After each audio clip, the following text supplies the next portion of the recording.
អង្គកិច្ចការអាស៊ាន AOT ចុះមើលផលប៉ះពាល់ដែលយោធាថៃវាយប្រហារនិងរាយបន្លាលួសច្រកអន្តរជាតិអូស្មាច់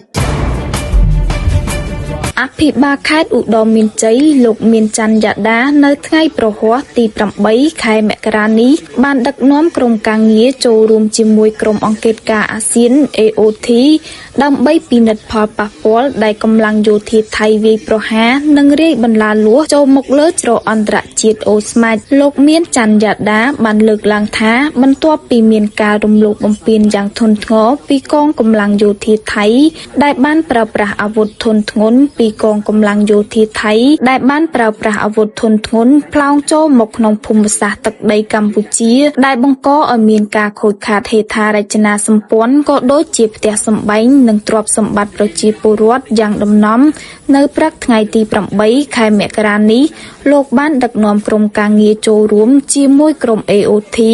ដើម្បីពិនិត្យផលប៉ះពាល់ដែលទាហានថៃវាយប្រហារមកលើច្រកអន្តរជាតិអូស្មាច់អង្គកាត់អូស្មាច់ក្រុងសំរោងខេត្តឧត្តរមានជ័យគួរឲ្យដឹងថាក្រុមអង្គកិច្ចការអាស៊ាន AOT ថ្មីនេះបានចុះពិនិត្យផលប៉ះពាល់ស្ពានអូជីកដែលរងការខូចខាតដោយសារយោធាសៀមឈ្លានពានប្រើយន្តហោះ F16